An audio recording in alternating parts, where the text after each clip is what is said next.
Siç e pat sot, doli Belinda, prezantoi atë pasardhësin e vet në Ministrinë e Infrastrukturës dhe Energjisë. I kishte mbledh gjithë punojësit atje.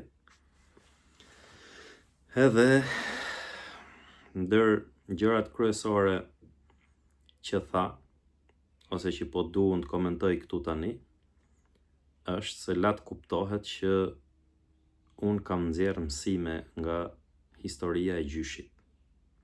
Edhe kjo është një gjë pozitive, se në fakt po e tregon edhe me vepra që mund të ketë nxjerrë mësime. Se do e kishte kaput Edi Rama më përpara, qofse ajo nuk do kishte nxjerrë mësime.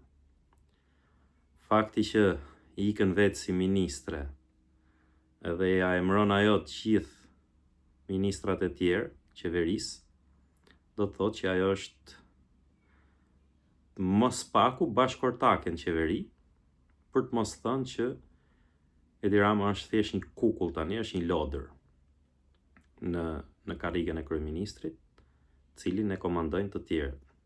Dhe kjo është një gjë pozitive.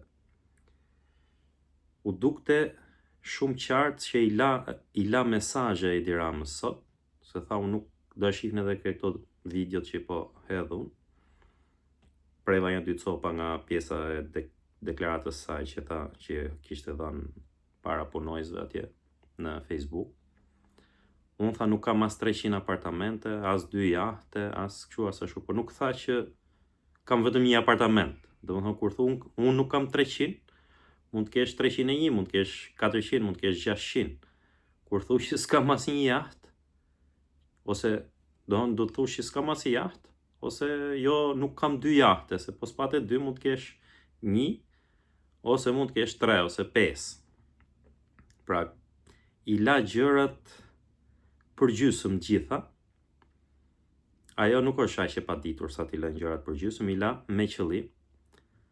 Edhe ndër gjërat më kryesore që ka thënë sot Belinda, ishte që unë nuk kam lidhje me korrupsionin, tha. Unë nuk kam asnjë lidhje me korrupsionin.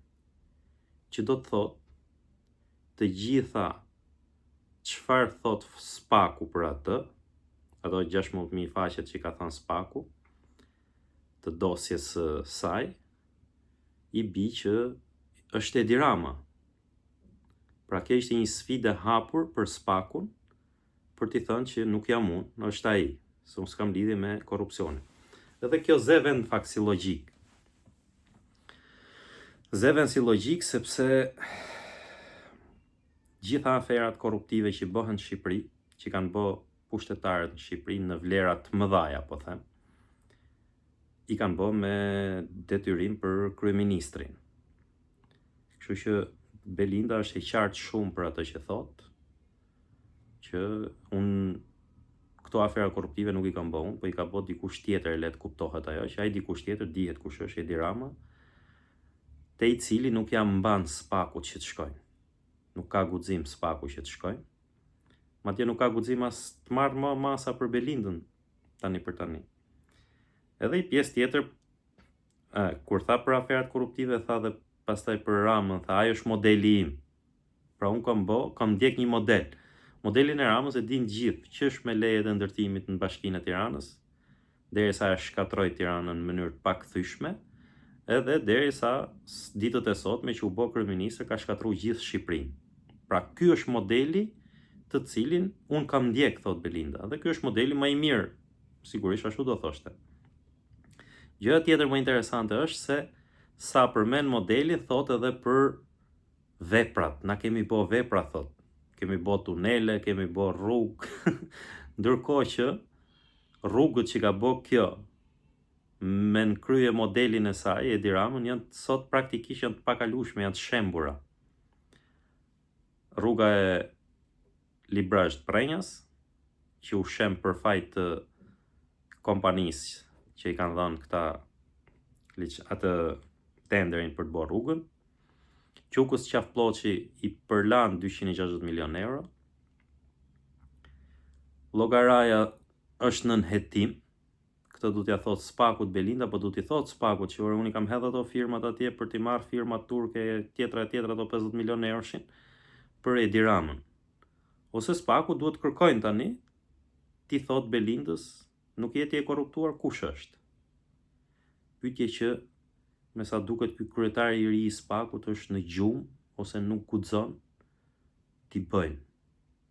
Ose nuk e di ç'a pret, punë e vet ç'a pret ai. Pra,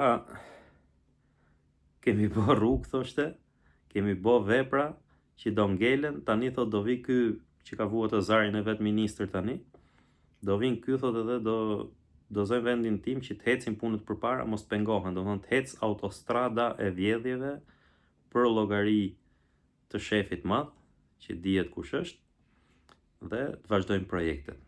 Pra kjo dalja sot e Belindës, asnjë ministër nuk bëri përcjellje dhe zëvendësimin, do thonë me pasardhësin. Për shembull, ky Pirovengu ul me i kafe atje me atë pastorin, që u kuptu që po e merrti detyrën, po iki unë. Me Albana Koçiun, pse s'u ul ajo, për shembull, Belinda, që t'ulej me Albanës, edhe Albana ka zonë gjysmën e vendit të asaj si zëvendës kryeministër. Ose, ku di unë, Lamallari me ministrin tjetër, ose Elisa që qartazi duket që do me i këput zinxhirët, e tha dhe djem parlament, e tha në një formë që s'ishte e nevojshme fare, po deshi me ja thënë Edi Ramës që ke po gabim që më ke heq mu për hatër të Belindës. Se i tha, nuk doja që vetëm që ti dilte fjala Sali Berishës, tha. Berishës i ka dalë fjala edhe për herë tjera, edhe për gjëra të tjera. Elisa nuk ka shpreh në shqetësim. Kështu që ajo dje ishte një mesazh i qartë. Tani ky deliranti që kemi në kryeministër, nga brenda bie kalaja e çdo kleptokrati. Ata Ajatollahun e pati ju, e ka shit njeriu më besnik, generali i gardës revolucionare, që e kanë kap të trit, duket e kanë vrarë, nuk e di se çfarë thanë sot. Kështu bin autokracit, nuk i rrëzojnë dot në mënyrë ballore opozitat. Autokracit bin me kombinime krimbje nga brenda dhe me shtytje nga ndërkombëtarët. Sigurisht duke dhënë një dorë edhe popujt që ndodhen nën këto autokraci.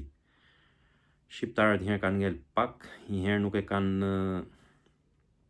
kanë në gen reagimin ndaj skeqjes. Kështu që zjat kjo puna joni çik më shumë se sa autokracitë e tjera të vendeve tjera. Por rikthehuni, kushdo që se ka pa, rikthehuni edhe njëherë sot fjalimit të Belinda Ballukut, se është fjalim spektakolar, me mesazhe, një fjalim që bote sikur qante në njëherë, por edhe tregon të dhëmbët. Shpesh herë tregon të dhëmbët. Nuk e bëri gabimin që ka bërë Jon Velia, që thoshte kolegët e Spakut e këto, po tha unë as nuk e shaj, as nuk e lavdroj drejtësinë, që do të thotë ajo e di shumë mirë që nëse drejtësia thellohet, i dha mesazh, nëse thelloheni në këtë punë, jeni të detyruar të shkoni te Edi Rama. A do ketë Këllqe, Klodian Braho të shkojnë ke Edi Rama? Këtë do ta shohim. Do ta shohim sepse deri tani ai është në gjumë. Deri tani Klodian Braho është identik si Bamir Topi president, që thoshte unë flas me heshtje. Nuk fliste kurrë. Por ne ja hangri atë presidencën aty qyl, e thoshte nuk flis asnjëherë, as reagon, as mante qëndrime, as gjë. Unë flas me heshtje, thoshte. Kështu që Belinda nuk foli me heshtje, ndërsa Klod Braho deri tani po flet me heshtje. Ta shohim se çfarë do bëjnë. Për më shumë video, ju e dini tani, duhet me i po subscribe ose abonohu këtij kanali, se jemi duke ecë mirë për analiza të tilla që nuk do t'i shihni edhe nuk do t'i dëgjoni në mediat e Shqipërisë, sepse mediat këtu janë të kapura. Njerëzit që dalin nëpër media në Shqipëri janë të paguar dhe flasin sipas interesit të personave ose kompanive ose politikës që i paguan. Më ndiqni, të ecim së bashku në rrugë të panjohura për të vërteta.